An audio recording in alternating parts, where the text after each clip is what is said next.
every time we record, not Probably. knowingly. What is happening? All of a sudden did that? Yeah, Well, I look probably. bald, so there's my hair, guys. Not that you care.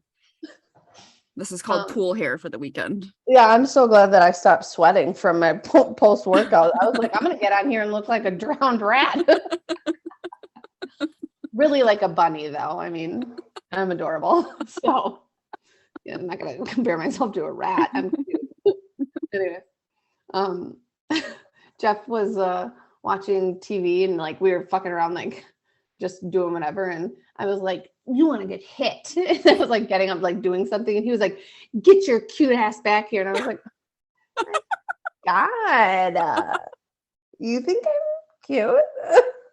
Say it again. Tell me you love me. Please. Yeah. Yeah. What was that? Anyways, I told Steph to start recording immediately because we were missing such good content. So back to our conversation. I was like, man, I could fucking own a plant store because I was talking about I just got a new plant and like I can't stop. Also, Snapchat pulled up a memory for me today and it was in my office. So it was 2020. And it was like, you remember when it leaked through, like we had water damage at the old pathways office. I like panned like around and I showed my window and there were no plants. Isn't it weird to look at my apartment with no plants? I was like, oh my God, it looks naked. I was like, you're disgusting. It's weird, right? How could you breathe back then? How did you get oxygen ever? How did it just stale ass air all the time? Disgusting. So anyways, so I've really fallen into my plant obsession life. So I thought it would be amazing Steph and I have always talked about trying to find other streams or avenues of income because we cannot do this forever. We would love to, but it's not sustainable just for the amount of clients that we're seeing in our brains. And especially with like, it's not sustainable with the way that the world is going. Correct. Do you know what I'm saying? Like, I mean, I think if we weren't having natural disaster after like, social disaster after natural disaster after health scare, it could be sustainable, but it is really hard to show up sometimes for people when you are panicking just as well. Correct. About everything that is going on. So ridiculous. So anyways, I was talking about how cool would it be to own a plant shop, and Steph was like, oh my God, I'd be too stressed out. There's no way I would own a book shop. And I was like, what if we owned a fucking book and plant shop? You're telling me that you wouldn't fucking love to go there? Oh my God. It would be epic. And then would be amazing. Back room where we intersperse clients of like, hey, come on in. Let's grab a plant on the way. Yeah.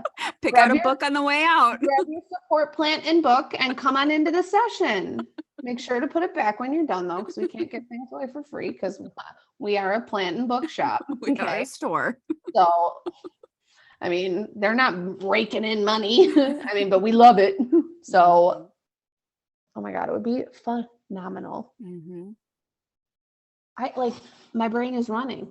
Of course it is. I would have stickers, like I would buy wholesale stickers from Hilarious Humanitarian. She has the best fucking stickers. And we would have something like To and From in Kenosha, how they have like the cuss closet. I wouldn't have a closet. I'd be like, we're just gonna have swear words out in the open. Yeah. So I'm not cuss aisle for you over here. Yeah. Not even like it's just dispersed throughout the store. Like grow up. But we would have all of her funny ones because my ones from her on my thing, the fuck around and find out one, and like pastels, and then the don't let the bastards grind you down. Oh my God. Waxed and Waxed Descent. I find the smiley face of women don't owe you shit. I love her stickers. And there's one that I saw that had like Lisa Frank style orca ones, and it's Eat the Rich. I'm like, yes. I think I did see that one. Oh my God. I was like, I want one so bad, but then it's like, I don't want to order just one $4 correct someplace. Yeah. Because it wasn't at Hilarious Humanitarians. It was at somebody else's shop that I saw. But maybe I will. I got a couple of cute ones from Blue House. They look like tarot cards, and one says The Reader and it has a skull on top of some books. And the other one is, it's a play off the Lovers with skeletons, but I don't remember what it's called. It's in my room. I can't remember. Super cute I though. just got a new one from the Pilcrow Coffee that we went to yesterday. It's like a little coffee mug in an inner tube like cartoon. It's cute. I love stickers. I fucking love them. It's just little things that bring When me you were joy. little, where would you put them? I wouldn't. I would save them. Same. I would save them. I wouldn't put them on anything. But then I would have like impulsive moments where I put them all over a sheet or a sticker or something like that. Or I would put them on, when you wrap your books for school, you used to do that. Well, we used to. I don't do it anymore, but we used to wrap our books for school, and I would put them all over because I knew that I would have covering my books with paper. Oh, I didn't do it. My mom and my dad did it because that's a project. Those are things that I don't want to do. I don't want to have to measure how to do. I don't want to do that. So my mom and my dad would do it for me, and then I would put my stickers on there because I knew that okay, this is 9 months, 10 months of using this. Man, that would be the fucking coolest. The coolest. My eye's been twitching for a week, and I'm kind of like trying to figure out like when I should be nervous. It's probably cancer. I'm just like, are you gonna fall out? Like, are you making your way out of my eye socket? Is that what's happening? It's like. Are you climbing out? Is that why it's shaking? The whole week, are there little hands in there? Like, what are you doing? And like I'm like, people can see that that's happening. Oh, I think the same thing. But it's like nobody can see that. Yes. No one. Like your eyes twitching. Oh God. Anyways, this past week, how was it for you? Well, first and foremost, let me tell you that being off Instagram is amazing. Yeah. It's the fucking best. Yeah.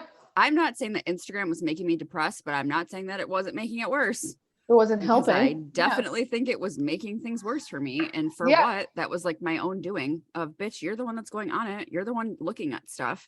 Dude, I'm kind of obsessed. Excuse me if anybody heard my burp. Because I was like, oh God, that's right by my ear or my throat. No, I have to burp. I think it's also given me. What do you think is like? How do you think it's making it better? I mean, I know like obvious reasons of like how it's probably making it better, but so that everyone else can hear. For me, I don't like to have notifications on my phone. It makes me anxious because I feel like I have to respond right away. So whenever I would see an Instagram notification, I would feel like I had to go on, and then I would get stuck scrolling. You know what I mean? Where I'm like, well, let me just like look for a little bit. Like, let me just look through stories, or let me just scroll through my feed or whatever. And I think that Instagram was creating feelings of being pulled in a million different directions when I'm needing to respond to a million different people, when I'm already pulled in a million different directions in my real life. Like, I don't need to do that online. And I think it was also more of just like looking at people's lives and knowing that a lot of it's not real, and being annoyed that they're presenting it a certain type of way when I'm like, that's not even genuine. That's fucking fake. Or getting mad about like, this is the shit that gets people to fucking watch Instagram. Like, you guys are getting 100,000 views for what? And it would make me mad. So I think from here on out, I'm going to keep notifications off, like period. Because again, I'm not having clients reach out to me on Instagram. That's not a thing anymore. And I think I'm going to change up like what I post. Like, maybe I'll post workouts once a week. Like, yes, that's my accountability, but like, I know my shit gets done. I don't have to prove it to anybody.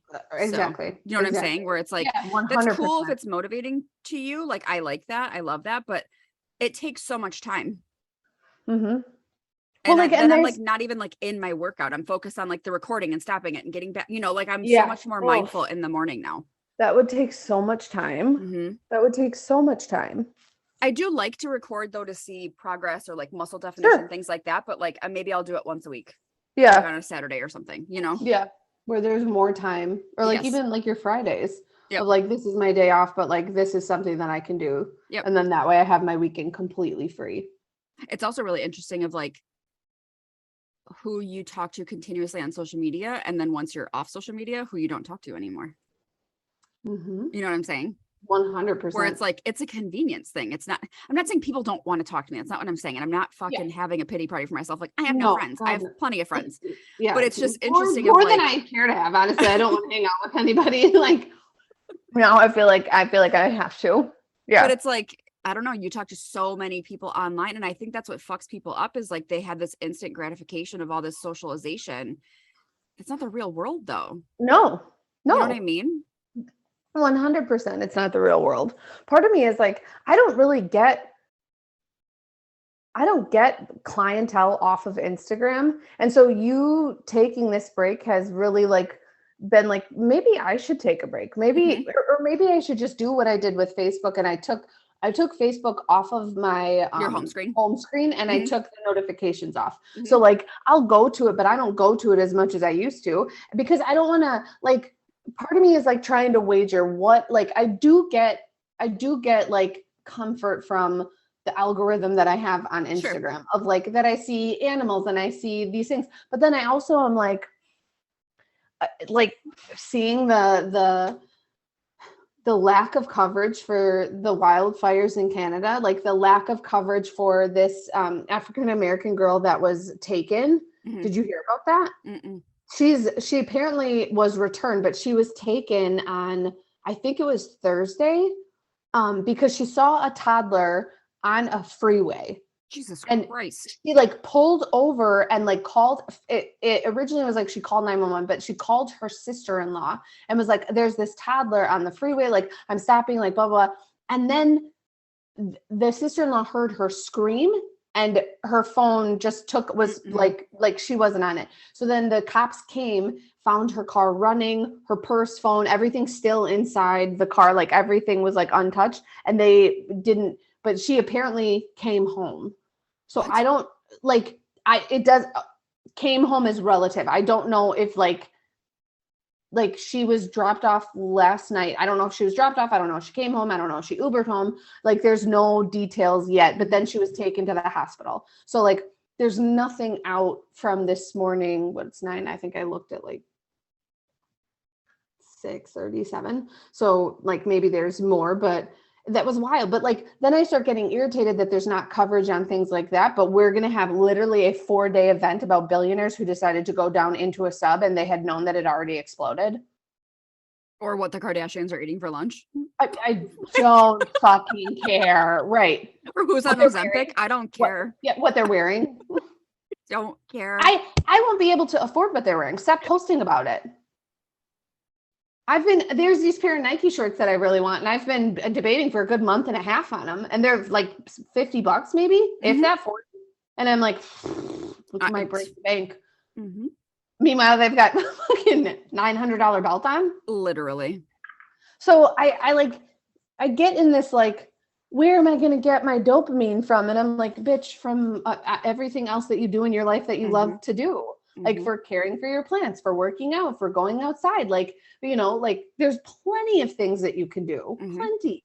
I convinced myself that I was going to like fuck myself by being off Instagram. Like, well, what if I lose potential people? I've gained 3 people with being off Instagram. So like, that's not even relevant. It's not. And I don't get it's either Psychology Today or through my EAP company. I don't get people from Instagram. I just don't have that big of a following. So it's just not, I mean, I wouldn't even say I have a following. Do you know what I'm saying? Like, I would get probably more people if I put more time, energy, and effort into my Facebook page for Be the Change. But like, I'm also just not willing to be. I just don't want to. I'm not willing to be completely attached to Instagram to be like this huge Instagram mogul influencer business person. It's not worth it to me. No, it's not. So instead, like a week and a half ago, I applied to like 8 EAP companies because I was like, well, that's within my control and I have energy to do it. So I'm going to do it right now, and did it all at once. And so I think it's also given me time to reflect on like fucking what's important and what's not important, and like 100% what's within my control and what's not within my control. Yeah.